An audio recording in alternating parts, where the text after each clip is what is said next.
Vaza daqui, catadora de lixo! O tapa cortou o ar como uma faca. O som do contato, seco, definitivo, reverberou entre os carros, entre sacolas de plástico e anúncios brilhantes do shopping. Clara ficou estática por um segundo, a mão vermelha no rosto, sentindo mais a queimação do espanto do que a dor física. Naquele instante, pessoas olharam, viraram o rosto e alguém deu uma risadinha, como se estivesse assistindo a uma cena que não precisava interromper. Ela estava vestida com uma camiseta surrada, moletom que pegara no armário às pressas e tênis gasto, o capuz mal cobrindo o corte de cabelo. Podia muito bem passar por qualquer mulher anônima na cidade, e era essa a ideia. Mas no bolso do moletom, contra o peito, um cartão de visita dobrado lembrava a ela e ao leitor da história que uma insígnia de autoridade não se mede pela etiqueta da roupa. Sofia, a irmã mais nova, segurava uma sacola com brinquedos. O sol fazia um brilho cansado na laje de carros e o cheiro de fumaça de churrasquinho misturava-se ao perfume barato que vinha de uma banca de cosméticos. João, o motorista de aplicativo, estava encostado no carro, as mãos tremendo, os olhos avermelhados. O sargento Ricardo, na sua farda apertada de um azul que já vira dias melhores, falava com dedos em riste, um misto de preguiça e poder barato no rosto. "Você ouviu?" Sofia perguntou baixinho, a voz pequena, embaraçada pelo ruído ao redor. Clara limpou o rosto com o antebraço e, antes de responder, olhou para João. Ele tentava recolocar uma nota amassada dentro da carteira. O corpo dele dizia o que a boca não tinha coragem de dizer: humilhação. Havia ali um padrão tão repetido nas pequenas esquinas da periferia quanto o desgaste no tênis de Clara. Agentes que se imaginavam donos das ruas, cobrando taxinha, dobrando cidadãos por conta de um direito que nunca aprenderam a respeitar. "Vai lá", Sofia murmurou. Havia orgulho e medo misturados na voz. Clara sorriu, um gesto curto e discreto, aquele sorriso que a irmã conhecia desde criança e que dizia: "Calma, eu cuido." Ela poderia ali mesmo tirar o moletom, dizer seu nome, mostrar o carimbo no bolso interno da bolsa. Poderia pedir autorização, exigir postura, ordenar prisão, palavras que soavam rotundas na sua cabeça como se coladas a um martelo. Mas a reação imediata traria outro tipo de risco. Expor a autoridade em meio àquele microcosmo corrupto poderia safar João de uma humilhação, sim, mas também acender uma luz vermelha sobre qualquer operação que formigas do poder mantinham coladas nas cracas da cidade. Clara aprendeu cedo que quando se lida com estruturas moles e enraizadas, é preciso agir com a precisão de quem sabe o peso de cada passo. Ela escolheu outra via. Interveio como cidadã. Pediu calma com a voz baixa, controlada. Mandou Ricardo recuar com a serenidade que aprendeu nas audiências, um tom que não se impõe por grito, mas pela autoridade que o corpo exala. Não revelou a identidade. Não havia espetáculo. Apenas uma mulher que não aceitaria aquela extorsão. "Não existe isso", disse Clara, as palavras compactas. "Devolve o dinheiro e pronto. Ele não precisa pagar nada." O sargento deu um passo à frente, a mão no coldre, o olhar atravessando-a. A praça de estacionamento ficou menor, comprimida naquele silêncio que precede o choque. Quando a mão de Ricardo se ergueu, mais para intimidar do que para ferir, a resposta veio, rápida e sem cerimônia: o tapa. No rosto de Clara, o impacto foi também uma confirmação. Era o mesmo mundo que pisara sua irmã anos atrás, as mesmas vozes que haviam dito que ela não cabia ali, que seu lugar, sendo mulher e negra, seria sempre no silêncio. O tapa trouxe tudo à superfície. Raiva, memória, uma vontade sólida de que aquilo não podia ficar assim. Ela não expôs sua patente. Ficou ali, se segurando. Fez com que João registrasse o boletim de ocorrência. Foi isso que decidiu. Transformar a humilhação em prova, em processo. Ser testemunha, não juíza naquele primeiro momento. Insistiu para que o registro fosse feito de maneira correta. E ali começou a descobrir que, para além do tapa, havia um sistema que tolerava o tapa. Na delegacia, as paredes amareladas cheiravam a café velho e desinfetante barato. Um ventilador girava preguiçosamente no teto. Delegado Barros, magro, de terno que parecia ter visto um casamento melhor do que o atual, recebeu o pedido para registrar o boletim com uma mistura de aborrecimento e cálculo. Havia uma prática, dita e não dita, em quem trabalhava essas mesas. Cada conflito tinha seu preço. A palavra procedimento ali significava o que cabe numa gaveta e pode ser arquivado sem perturbar a vizinhança. Barros estudou o rosto de Clara com uma rapidez que dizia muito.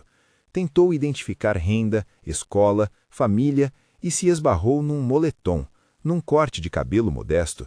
O olhar dele caiu naturalmente no detalhe mais julgador do mundo: a roupa. Riram sim, risadinhas baixas enquanto o delegado buscava um atalho. Um atendente cochichou algo sobre tempo, sobre necessidade de um acerto para que o BO tivesse trâmite. Clara ouviu, absorveu cada som, não por orgulho ferido, mas por cálculo. Quando uma estrutura se permite vender cada decisão, o caminho para desmontá-la passa pela revelação.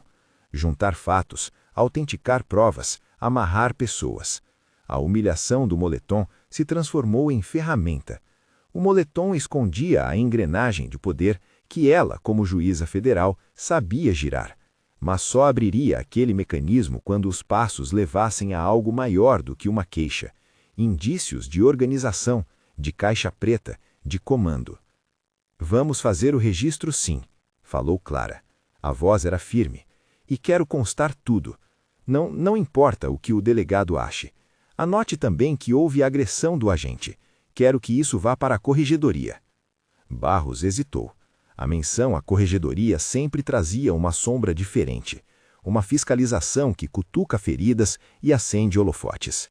Ele perguntou o porquê do interesse, com a boca curvada num sorriso que cheirava a ameaça. Clara era, naquele momento, uma cidadã incômoda demais. João assinou, a caneta tremendo. Besteira, murmurou um policial de plantão como se fulminasse o mundo. Vai apanhar de novo se for mexer com quem não deve. Clara deixou o balcão com uma cópia do boletim no bolso e a sensação clara de que aquele papel era frágil contra o vento. Era uma prova superficial, mas também um fio puxado. E fios, quando são puxados, desatam nós. A questão era, até onde chegariam as pontas? No caminho para o carro, ela ligou para Dr. Almeida, não porque seu nome fosse mágico, ele era corregedor-geral, um homem de voz mais calma do que a idade deixaria crer, mas porque Almeida sabia mover o sistema sem teatralidade. E Clara precisava que o sistema se movesse com as cautelas certas para que se abrisse não só uma investigação sobre Ricardo e Barros, mas algo que chegasse mais alto. Quando se trata de estruturas que usam o Estado como salão de negócios, o perigo maior não é o tapa, é o silêncio que se segue. Clara, disse Almeida, a voz no telefone parecendo vir de trás de uma mesa longa. Conte tudo. Ela contou. Não fez espetáculo. Enumerou fatos, horários, circunstâncias. Quando falou de Barros, descreveu a sombra fácil que o delegado fazia pairar sobre os procedimentos. Quando falou do sargento, falou do apelido que os motoristas usavam, da cobrança nos cantos das esquinas, das notas que sempre voltavam dobradas às mãos dos agentes. Almeida fez anotações com a calma de quem esculpe. Depois de ouvir, falou poucas palavras. Vou abrir uma verificação preliminar. Enviarei uma equipe discreta. Você quer acompanhamento institucional? Clara pensou na irmã, no dinheiro da família, nas noites que ela perderia viajando com processos. Pensou também em João, em sua voz quando tentou falar, no filho pequeno que aparecera num cantinho das fotos no celular. Sabia que institucionalizar o caso significava proteção e também publicidade, e publicidade poderia custar caro. Quero que seja discreto, respondeu, e quero que isso vá até onde for preciso. Não só o sargento. Quero saber se isso é peça solta ou parte de uma máquina. Almeida entendeu. Não perguntou se ela estava pronta, não precisava. Era Clara quem traçava o plano, não por soberba, mas para proteger a possibilidade de justiça. Ao desligar, no retrovisor o reflexo mostrava a mulher de moletom outra vez. Olhar tenso, lábios comprimidos. Em um instante qualquer, alguém na praça de alimentação os observou e sussurrou um comentário ao telefone. A cidade, clara e impaciente, já começava a moldar rumores. Pequenas ondas que correriam para outros lados, onde o poder tinha seu centro. Naquela noite, as notícias locais deram a história como embate em blitz. Reportagem curta, imagens cortadas, poucos detalhes. Em manchetes menores, Barros negou irregularidade. Ricardo foi indicado como servidor exemplar com distúrbios de comportamento, segundo uma nota vazia. Ninguém falou do que não convinha. Nada do que favorecia silêncio surpreende tanto quanto o próprio silêncio. Clara voltou para casa tarde, o moletom molhado do calor, e encontrou Sofia fechando a janela. O apartamento era pequeno, jantar simples. Havia uma rotina de economias, contas pagas com precisão e o som de uma cidade que não dorme. Sofia, sempre com o olhar mais aberto, percebia quando algo na irmã mudava. Havia ali uma tensão antiga. Clara sempre foi mais do que as roupas que vestia, sempre. "Você está bem?" perguntou Sofia, como quem experimenta a temperatura da água antes de entrar. Clara sorriu, um sorriso que era promessa e exaustão. Colocou a mão no ombro da irmã e naquele gesto havia mais do que consolo. Havia a mesma responsabilidade que ela carregava em bancos com carimbos e cadeiras altas. "Estou", disse, "mas podemos dormir de olho aberto." Era verdade. A vida de Clara era feita dessa alternância, decisões públicas, sacrifícios íntimos. Houve noites que ela não dormira por causa de casos que abafavam apelos. Aquela era uma das poucas vezes em que a política pública batia à porta da casa. E quando política chega à vida doméstica, o preço costuma ficar mais nítido. Nos dias seguintes, a corregedoria fez seu movimento. Não em alarde, mas com passos calculados. Homens e mulheres de identidade oficial apareceram na delegacia. Documentos foram lacrados, pastas foram fotografadas, servidores foram ouvidos. A primeira vitória foi burocrática, um flagrante de atuação irregular de Barros e uma autuação administrativa contra Ricardo. Eles foram afastados preventivamente com seguranças, para uns, significância, para outros, um sinal de que a máquina havia mexido uma peça. A maior surpresa, porém, não foi o afastamento, foi a descoberta de que aquilo não era uma ocorrência isolada. Em uma pasta esquecida num armário, uma planilha chamou a atenção. Nomes, valores, datas. Pequenas entradas contábeis que não se encaixavam com a rotina normal de uma delegacia. Depois veio um pendrive com arquivos codificados, notas fiscais com carimbos restritos e recortes que sugeriam que o sargento não agia sozinho. Havia um padrão, e padrões desenham mapas.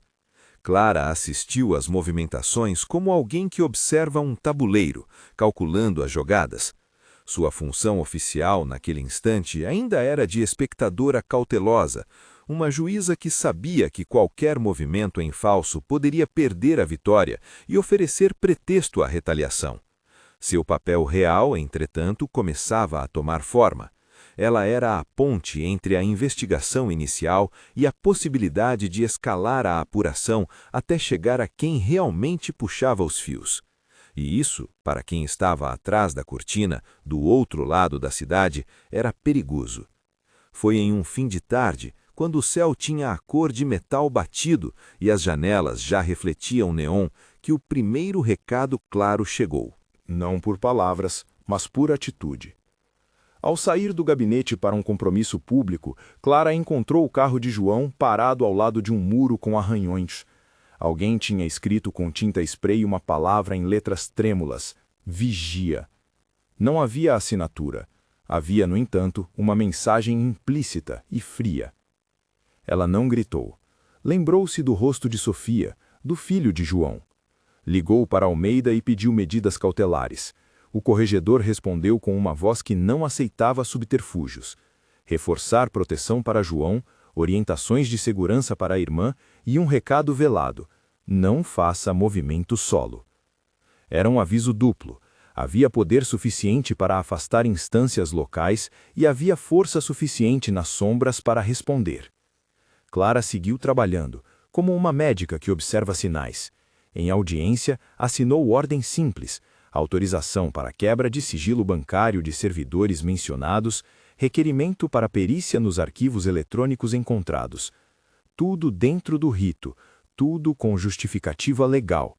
Cada requerimento aumentava o risco de exposição, mas cada prova que se juntava diminuía a margem de manobra de quem, silenciosamente, dirigia a orquestra corrupta. Ainda assim, havia resistência. No noticiário, fontes anônimas buscavam desqualificar as medidas como exagero e perseguição. Um jornalista de coluna dizia que uma juíza tentava aparecer. Frases que serviam para minar a opinião pública e para recolher combustível para quem preferia que nada mudasse. Em um desses dias, quando o cansaço começava a pesar e a rotina parecia correr de encontro às certezas, Clara recebeu uma ligação curta e direta. A voz no outro lado era masculina, com uma parcimônia que não escondia a intenção. "Dona Clara?" perguntou a voz. "Os riram da sua roupa." O silêncio que se seguiu foi carregado. A frase voltava como um espelho do tapa. Mas havia algo mais, uma implicação que a frase trazia, como se o interlocutor quisesse recordar que riram sim, mas que o riso poderia virar consequência. "Quem é?" Clara disse, mantendo a calma que aprendera nas noites de plantão. "Não interessa. Só saiba que não é só o moletom que vai pagar o preço por mexer onde não deve." A ligação caiu. Nenhum nome, nenhuma resposta. O recado, porém, era claro. E não foi a única vez. Pedaços anônimos de ameaça começaram a aparecer. E-mails com fotos do apartamento, um bilhete deslizado pela portaria. Coisas pequenas que diziam muito. Clara sabia que, na maioria dos casos, o mais perigoso é o que se tenta tomar por natural. Não era apenas a integridade física em jogo, era a sensação de segurança, as noites de Sofia e os dias do menino de João. Era a habilidade de seguir fazendo aquilo que o cargo exigia, colocar o Estado em movimento contra desvios. E havia, mais do que tudo, uma pergunta que insistia em voltar. Se os primeiros nós do esquema estavam nas frentes policiais municipais e delegacias locais, quem puxava os fios para cima? A resposta se chamava, em conversas veladas, Armando Siqueira. Não ainda um nome estampado em manchete, mas uma referência nos corredores do poder. Um secretário de segurança pública com influência política e rede própria. Siqueira não precisava aparecer em fotos. Sua presença era construída em listas e contratos, em transferências e em opacidades. Para alguns, era gestor. Para outros, um fardo necessário. Para alguns poucos, chefe. Clara não tinha, naquele momento, provas contra Siqueira. Tinha indícios que apontavam para a organização e uma lista de beneficiados. E tinha, sobretudo, a convicção de que só quem tivesse pontes além da cidade poderia obrigar uma investigação profunda que chegasse ao topo. Aquele era o nó que justificava o título, embora fosse cedo demais para proclamá-lo. Vestir um moletom não era o que a fazia perigosa para Siqueira. O que a fazia perigosa era a compreensão de como mover o sistema para além dos limites de um município. Havia nas suas mãos a capacidade técnica e institucional de transformar os pedidos em mandados que alcançassem caixas pretas. Ela podia, com uma ação coordenada, requisitar cooperação federal, encaminhar provas para instâncias superiores e assim gerar mandados, requisições e prisões que se sustentassem juridicamente. Era uma janela de autoridade que poucos possuíam e que, naquele momento, a colocava numa posição única. Uma juíza seria capaz de acionar a engrenagem correta, não com vaidade, mas com segurança jurídico-institucional. No entanto, antes que essa engrenagem rodasse, haviam passos menores e perigosos. Alguém tentou apagar arquivos na delegacia. Um técnico de TI encontrou sinais de intrusão no servidor. Pastas com fotos e planilhas apresentavam datas apagadas. A sala onde as evidências eram guardadas apresentava umidade repentina. Equipamentos de umidade listaram picos estranhos.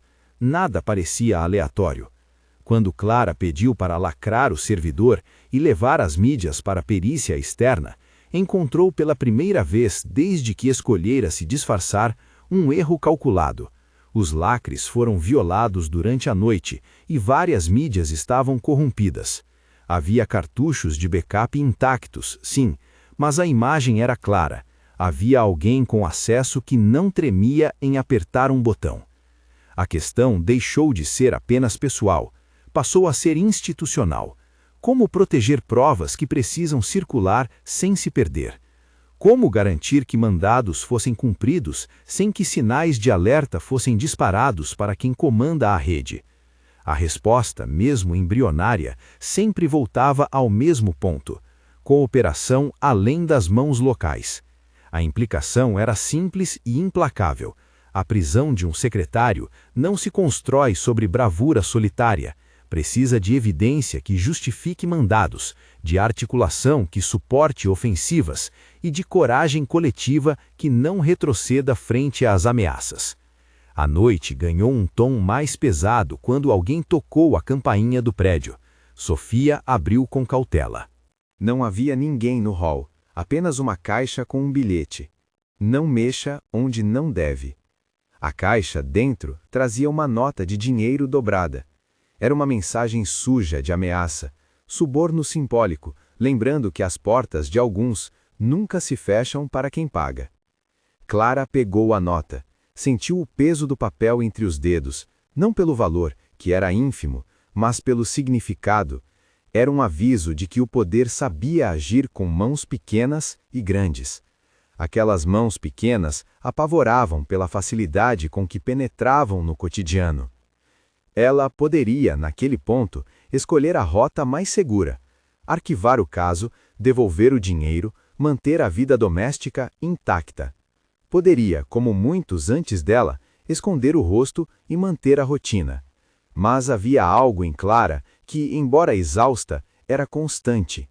Havia 30 anos de ver pessoas pequenas dobradas por pequenos abusos, e sempre, em algum lugar dessa cidade, alguém pagava a conta. Numa manhã que amanheceu com chuva fina, houve uma batida na porta do gabinete da corregedoria. Almeida entrou com uma expressão dura, os olhos velados pela preocupação. Ele trouxe consigo 2 pessoas, uma equipe de auditores e um policial federal responsável por operações especiais. A presença daquele oficial foi o primeiro sinal público de que o caso tinha saído do campo local. Trata-se de um passo que não se dá sem indícios críveis: caixas, passagens, conexões financeiras. E alguém, em algum momento, tinha reunido esses indícios. No meio da sala, a mesa exibia o que parecia ser um quebra-cabeça: planilhas ampliadas, extratos com valores recortados e anotações que traçavam uma rede. Clara, observando aquelas folhas, sentiu algo que misturava alívio e ameaça. Alívio porque havia agora corpo institucional maior disposto a agir. Ameaça porque as peças no tabuleiro começavam a mexer, e com isso reacendiam a possibilidade de retaliação. Vocês sabiam que isso podia chegar até aqui, disse Almeida, sem rodeios. É maior do que um sargento. Há sinais claros de organização, mas precisamos de mais. Precisamos de ligação direta, de rastros financeiros e, se possível, de testemunhas que topem falar sem medo. Foi naquele momento que alguém na mesa ergueu a cabeça. Um nome apareceu com força nas palavras contidas na planilha. Não havia ainda a prisão, não havia ordens cursando, mas Clara sabia, com a frieza de quem assinou mandados e viu o efeito deles, que aquela era a trincheira onde se ganhou ou se perdeu. Ela era a ponte, e pela primeira vez desde o tapa na praça, parecia haver gente do outro lado disposta a segurar sua mão. No corredor, um servidor comentou em voz baixa: "Eles riram da roupa dela." A frase veio como lembrança e desafio. As risadas haviam ecoado, mas o eco agora encontrava o corpo de homens e mulheres dispostos a ouvir, investigar, apertar. A roupa que tirara de si, o moletom que a escondia, virou metáfora. As aparências enganam, e a autoridade mora também nos gestos. Mas o movimento só começara. Antes que a primeira ordem mais incisiva fosse assinada, chegou a Clara, como uma notificação fria, outro tipo de aviso. Um número desconhecido chamou. A voz do outro lado falou devagar, com conhecimento de causa. Ela é a que pode mandar prender o secretário, disse a voz, quase como um elogio sombrio. Riem da roupa, mas sabem que a roupa é só fachada. Cuidado. A ligação caiu. Clara ficou com o telefone na mão, olhando a tela, vendo apenas números que nada diziam. A frase bateu, no entanto, com mais força do que o tapa. Era uma constatação. Ela estava, de fato, em posição singular. Era a única que, por sua autoridade e pela estratégia que vinha desenhando, poderia transformar indícios em mandados válidos e conduzir uma operação que chegasse até Armando Siqueira. Mas ser a única implicava riscos que iam além do físico. Era ser a voz que, ao falar, poderia desencadear uma tempestade. Era saber que um erro burocrático, um laço jurídico frouxo, poderia transformá-la em alvo. E era, mais que tudo, entender que a vitória ainda estava longe.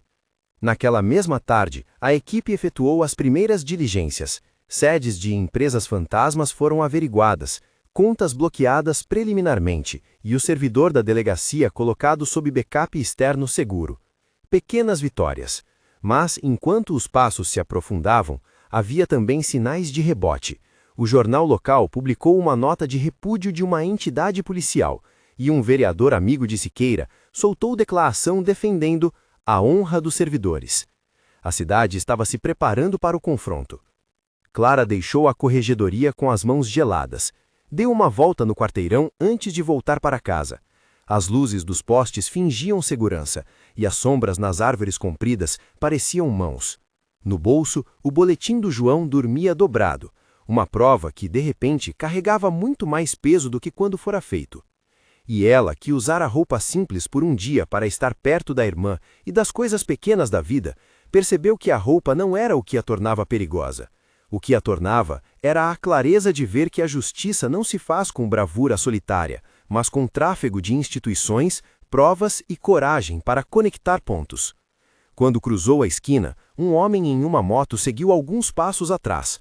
Clara apertou a bolsa contra o corpo. Não era a primeira vez que sentia ser seguida, mas desta vez havia outra sensação. Não apenas o medo, mas a convicção de que ela tinha iniciado algo que não poderia ser recuado. E enquanto o motor da moto sumia, a cidade continuava seu som habitual. Buzinas, passos, uma canção antiga que, por algum motivo, parecia compor noturno de uma guerra que já tinha sido declarada. Se havia uma certeza, era que o tapa da praça fora o estopim.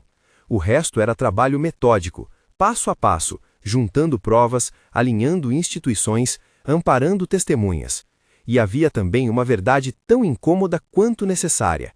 Ninguém acreditaria na mulher pelo moletom até que as instituições confirmassem. Por isso, ela precisava ser precisa. Por isso, ela precisava ser a única ponte entre a prova e a ordem, que faria com que, um dia, alguém como um secretário fosse chamado às responsabilidades. No fim daquele dia, antes de apagar as luzes do apartamento, Clara pegou uma foto antiga da família. Sofia sorria com dentes tortos, as crianças correndo no quintal. Ela deixou a foto sobre a mesa e, por um instante, se permitiu olhar para além do escritório e dos autos. Pensou em João, no menino, em quantas pequenas violências aconteciam todo dia. Pensou em como um gesto pode ser pequeno e, ainda assim, transformar o mundo.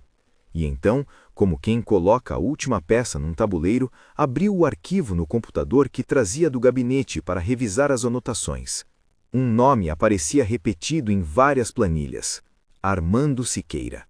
A menção do secretário não trazia ainda as provas que o incriminassem, mas desenhava uma direção. Havia, no entanto, uma sensação de que esse grupo submergira por muito tempo. Para fazê-lo emergir, seria preciso mais do que vontade. Seria preciso estratégia, paciência e, por vezes, um blefe bem medido. Ao fechar o laptop, sentiu alguém tocar a campainha do prédio. Sofia a abriu e, na porta, um envelope simples com papel cansado. Dentro, uma nota escrita à mão. Cuidado com os fios que corta. Não sejam tolas. Sem assinatura, sem explicação. Somente tinta que tremia. Clara pegou a nota e pela primeira vez sentiu que o risco tomou contorno material. Não eram mais palavras vazias, era aviso explícito de que para mexer no sistema ela precisaria enfrentar não só pessoas, mas redes. Networks. E para enfrentar redes era necessário não só autoridade, mas aliados. Ela respirou fundo. Nomeou em silêncio os que poderiam ser esses aliados. Dr. Almeida, alguns no Ministério Público que já lidaram com caixas pretas, a equipe federal que agora começava a olhar para a cidade. Havia também um cabo jovem, Lucas, que se mostrava inquieto e que, segundo informações internas, não concordava com o que via. Pessoas pequenas, talvez, mas com coragem. Na manhã seguinte, Clara marcou um encontro discreto. Não seria no gabinete. Ainda não. Seria num lugar neutro, onde ninguém a reconhecesse de imediato. Voltaria ao princípio. Se a roupa não importava, a estratégia sim. Antes de sair, vestiu de novo o moletom surrado, fez questão de que a irmã o visse. Sorriu com uma firmeza que não aceitava cachorro que late, mas que também não romantizava a luta. Sofia tocou o moletom com dedos que pareciam agradecer e avisar. Eles riram da sua roupa, Sofia disse. Havia ternura e medo na frase. Mas se você for capaz de mandar prender de verdade, eu confio. Clara olhou para a irmã. Não respondeu com promessas, respondeu com cuidado. Eu não vou mandar nada sozinha, mas posso acender uma luz que ninguém mais quer acender. E quando a luz acender, a cidade verá o que há por trás das cortinas. Ao sair, o céu estava limpo por alguns minutos. A cidade respirava uma calmaria enganosa. No bolso, a cópia do boletim de João. Nos olhos, a decisão. No moletom, o aviso de que a aparência havia enganado muitos até aquele momento. E enquanto ela caminhava, sabia que agora, mais do que nunca, havia alguém observando.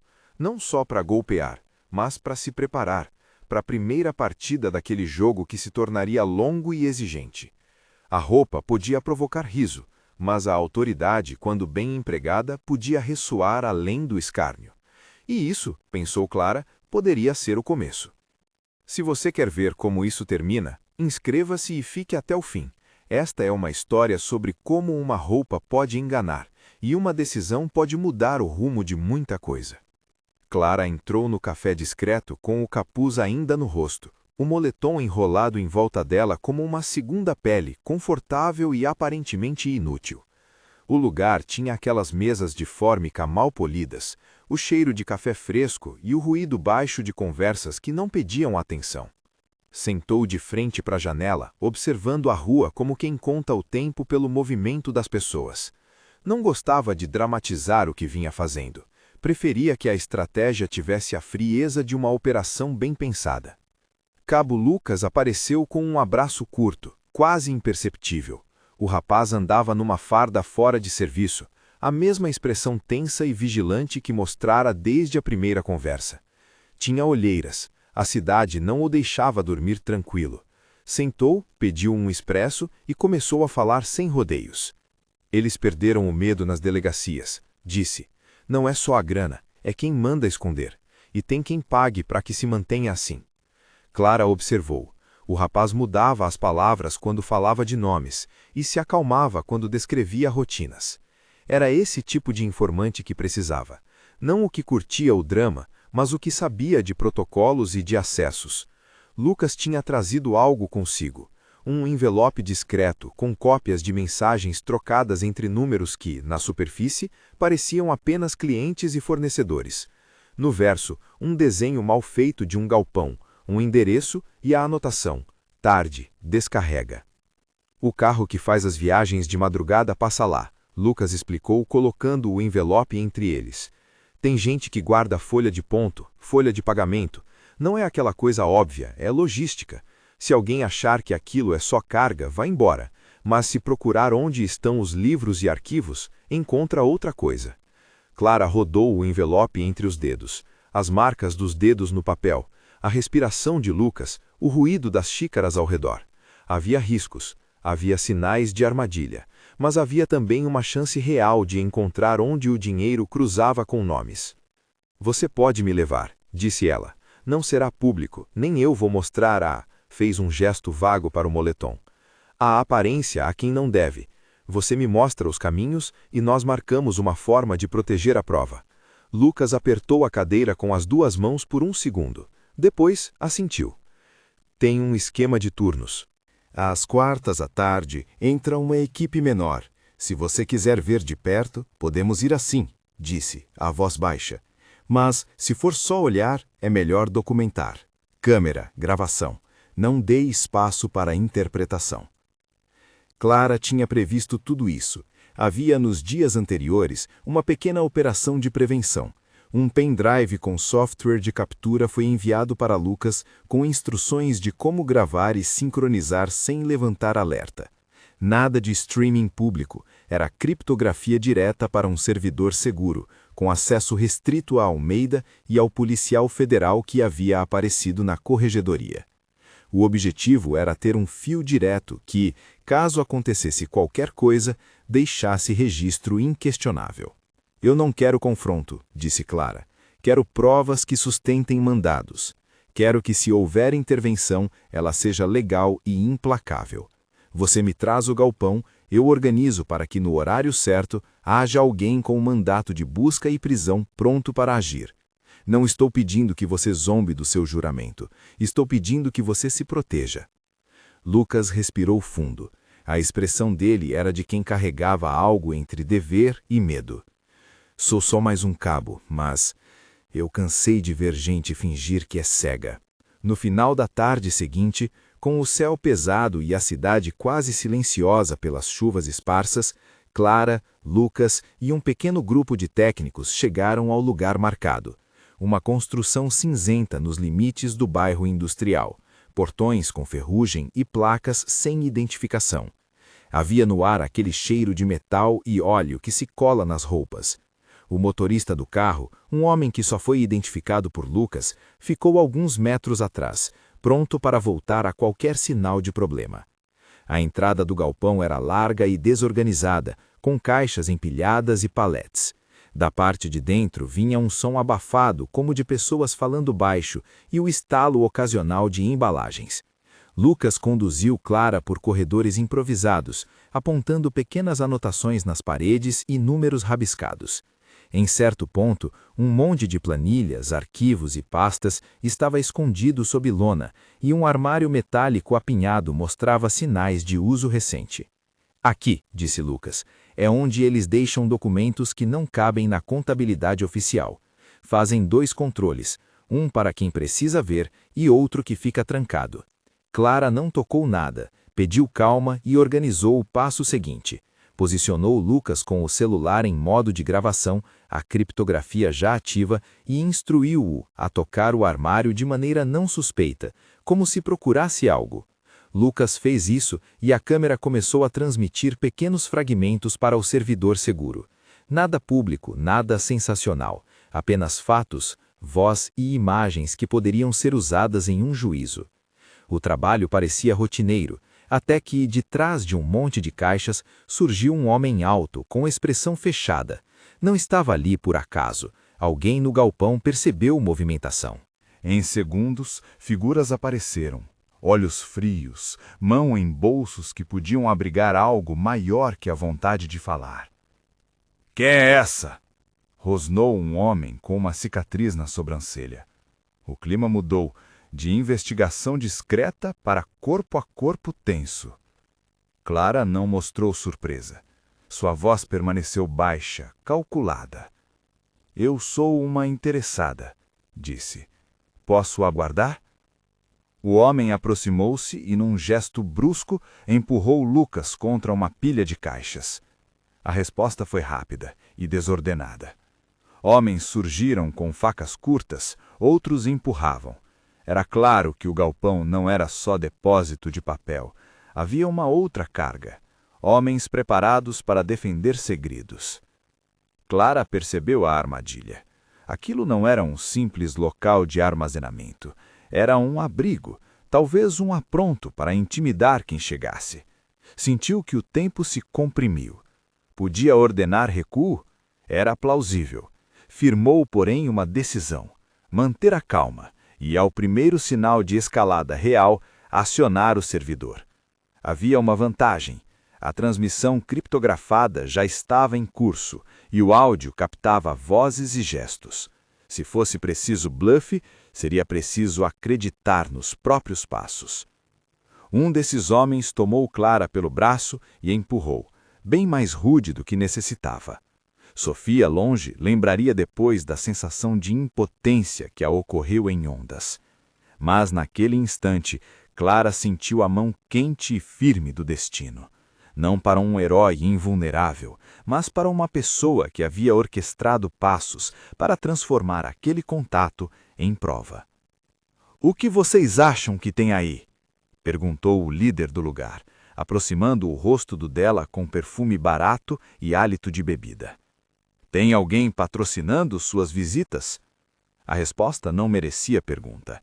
A resposta precisava ser palavra ou silêncio que funcionasse em tribunal. Clara, com a voz calma, respondeu: "Tem documentos que mostram fluxo inadequado, dinheiro que não bate. Posso ver uma parte, só para saber do que se trata." O homem riu, e foi nesse riso que se abriu a janela para o bluff. Clara moveu a mão e, num movimento simples, abriu a gola do moletom e ergueu o celular para o rosto, não para filmar, mas para deixar que quem a via pensasse que havia uma chamada. Fingiu olhar para a tela como quem confirma algo, e disse alto como para que a sala ouvisse: "Já mandei, está vindo, vocês vão ter visitantes." A sala congelou.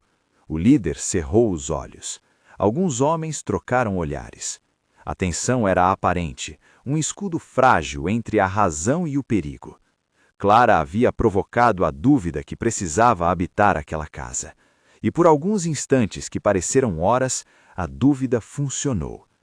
Dentro da sala onde Almeida e o policial federal acompanhavam a transmissão, a cabeça do oficial inclinou de lado. A imagem chegava em quadros truncados, mas o áudio estava límpido.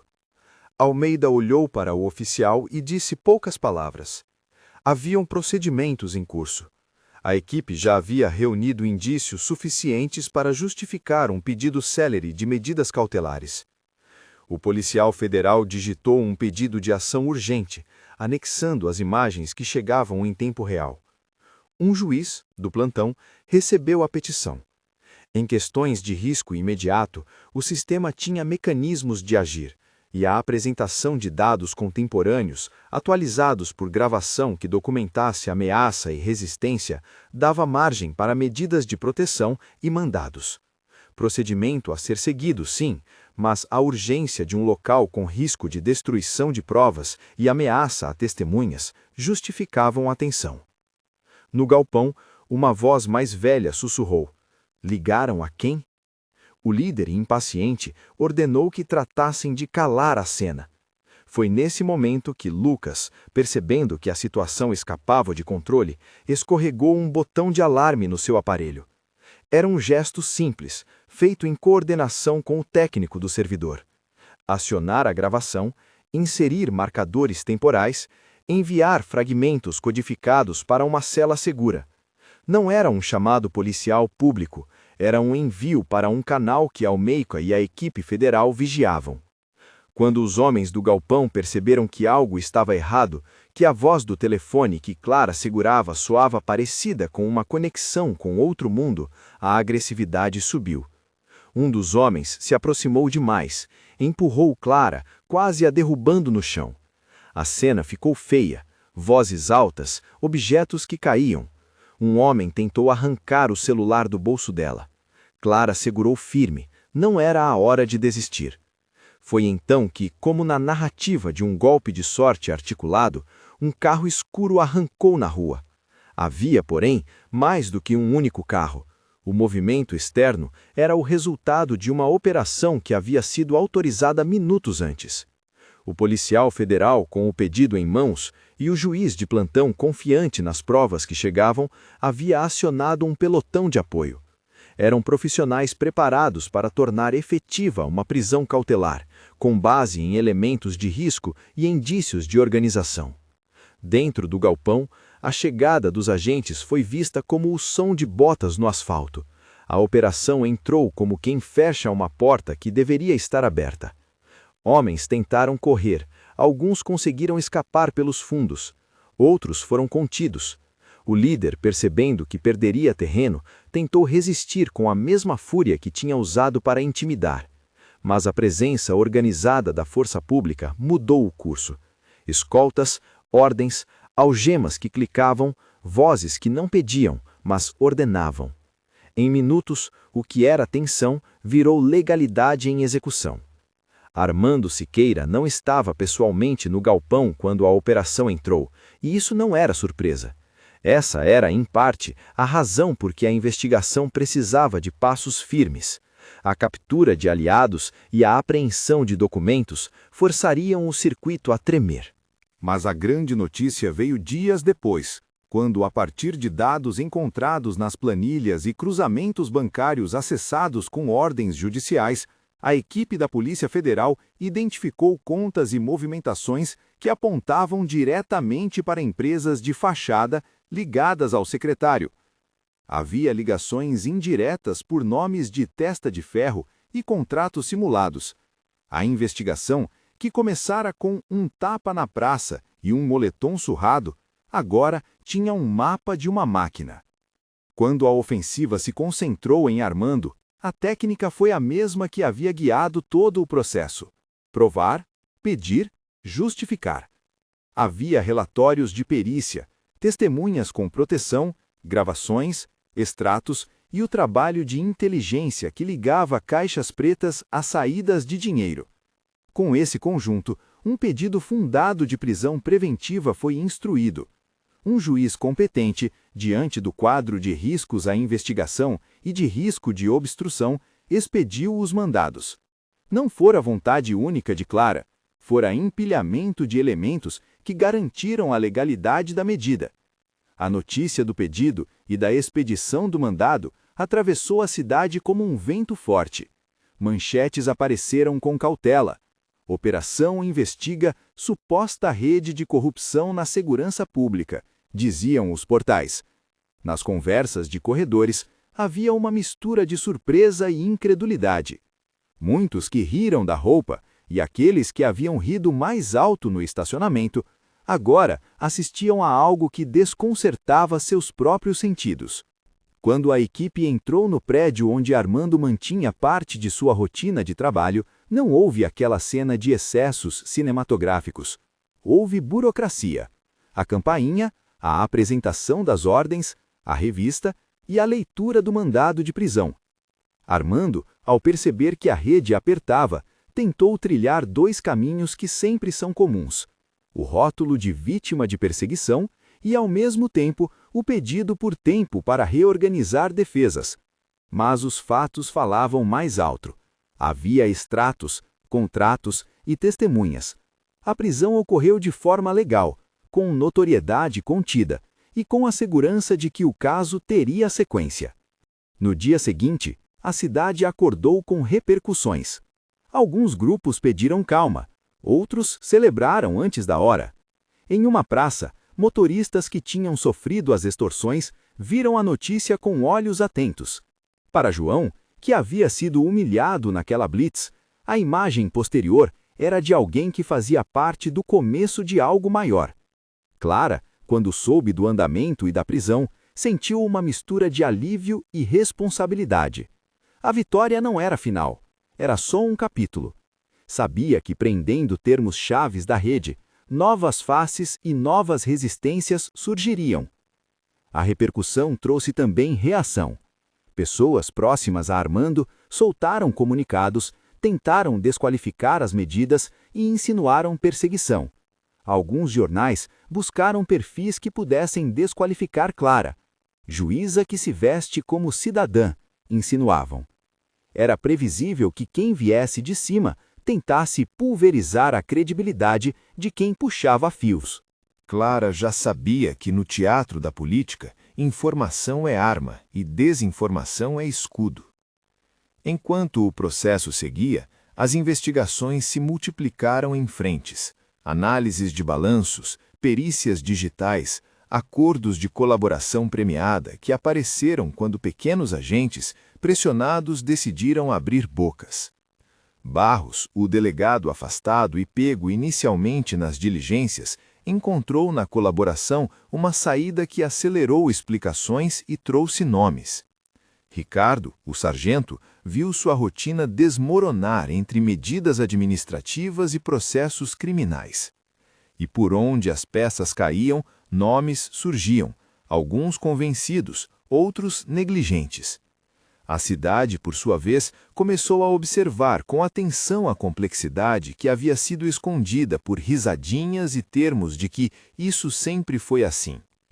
Clara, por sua parte, lidou com o peso de ser figura central na narrativa. Houveram cobranças por parte de figuras de imprensa que queriam saber por que ela estava envolvida diretamente. Houve quem a acusasse de teatralidade. Mas ela manteve a disciplina, não ceder ao espetáculo, agir pela prova e garantir que o processo seguisse princípios. Em uma reunião com Almeida e o delegado federal, definiram a estratégia para os próximos passos: blindar testemunhas, garantir cadeia de custódia das mídias, acelerar depoimentos e instruir pedidos de colaboração que pudessem abrir caixas pretas. O impacto sobre a vida íntima de Clara foi real. Houve noites sem sono, câmeras discretas que precisaram ser neutralizadas e a pressão constante de saber que cada passo podia trazer retaliação. Mais de uma vez voltou para casa e encontrou cartas anônimas, frases no carro de João em tinta, uma vez até a fechadura do apartamento violada. Nada deles com violência explícita, mas sinais suficientes para traduzir que sua família estava numa vitrine incômoda. Sofia passou por momentos de medo que a deixavam trêmula. Clara, ainda que sempre firme, sucumbia diante de noites em que tinha de convencer a irmã de que estavam fazendo o certo. Mas havia também episódios de gratidão que arrumavam o mundo em versos simples. O abraço do menino de João na primeira visita após as prisões, o olhar de alívio de João quando contou para a delegacia que nunca mais havia de pagar taxinha. Uma senhora que, ao saber da operação, chorou na rua e disse que quando a polícia chegava antes para pedir cobrança, agora chegava com mandados. Pequenos atos que, para Clara, significavam mais que manchetes. Os desdobramentos judiciais avançaram. A promotoria abriu inquéritos e apresentou denúncias bem fundamentadas. Algumas colaborações premiadas trouxeram detalhamento de contratos simulados, pagamentos a laranjas e testemunhos que, amparados por documentos, fecharam a montagem da suposta organização criminosa. A amplitude do esquema começou a se revelar. Não era uma limpeza que terminaria em poucos nomes. Era um processo que escancarava rachaduras em várias instituições e que exigiria reformas e vigilância. Mesmo com os andamentos, houve também pressões políticas e tentativas de intervenção por canais institucionais. Algumas nutrições de opinião pública tentaram tratar o caso como exagero. Outros defenderam que a corregedoria havia extrapolado. Clara teve que ouvir, uma e outra vez, que sua conduta era exposta demais, que a neutralidade do cargo exigia distância. Ela sabia que seu caminho não era a exposição pessoal, mas também compreendia que era preciso resistência institucional. A linha tênue entre fazer o certo e ser acusada de exagero era parte do custo.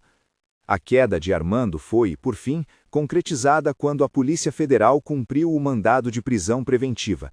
Houve imagens contidas, entrevistas que pediam parcimônia e uma decisão da autoridade judicial que manteve a prisão diante do risco de destruição de provas e da gravidade dos indícios.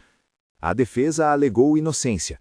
Os advogados trabalharam nos autos, mas a sensação que pairava era de que algo ali estava sendo removido do centro do aparelho. Para uns, uma vitória. Para outros, o início de um processo que ainda deixaria muitos ossos no caminho. Quando Clara caminhou até a casa de João, não havia microfone, nem câmera, apenas portas que se abriam e um abraço que parecia dizer que entre jornais e processos havia rosto e vida. João a recebeu com uma simplicidade que a fez esquecer por alguns segundos do cansaço. Obrigado por ter ficado, disse, com os olhos baixos. O menino, inseguro, espiou atrás da mãe, e veio um aperto no peito de Clara que não se resolve com palavras. Não fiz sozinha, respondeu ela, segurando aquelas mãos pequenas. Mas estou feliz que vocês possam dormir sem medo agora. A conversa foi curta, cheia de cuidados. João falou pouco sobre o que havia suportado. As crianças, quando perguntadas, descreviam o que viram com imagens que não se encaixavam muito bem em explicações adultas. Clara ouviu, e quando saiu, teve a sensação de que a justiça havia ganhado um rosto. Não os sinais de manchete, mas a calma de alguém que recuperava a liberdade. Em casa, Sofia preparou um jantar simples. Havia aquela intimidade que apenas o cotidiano dá. Arroz, legumes, risos pequenos que surgiam entre o compartilhamento do dia. Sofia olhou para a irmã com carinho e um respeito que veio de um lugar primitivo, quase religioso. Você foi a única que pôde mandar prender o secretário, disse ela, num misto de admiração e surpresa. Clara engoliu o ar. Em vários momentos, a cidade e algumas vozes preferiam chamar as coisas pelo que elas aparentavam, mas havia por trás do título a complexidade. Não fora um mandado dado por capricho, fora o resultado de um trabalho de prova e de articulação institucional que poucos sabiam costurar. Eu não mandei sozinha, corrigiu Clara com calma. Eu fiz com que as provas chegassem para quem tem competência de decidir. A autoridade de um cargo não é um martelo que se bate sozinho, é uma chave que abre portas quando há fundamento. E foi isso que fizemos, ajuntar fundamento para que a prisão fosse juridicamente sustentada. Sofia pousou a colher e sorriu, satisfeita com a resposta. Não precisava entender a técnica, precisava da segurança. Nos meses seguintes, o andamento processual não foi uma linha reta de dias claros. Houve recursos, pedidos, tentativas de anular medidas e alguns réus tentaram ganhar território no tabuleiro jurídico. Mas havia algo que não se revertia tão facilmente. A descoberta de práticas e a publicidade da investigação geraram uma série de efeitos colaterais. Outros agentes menores começaram a se recolher.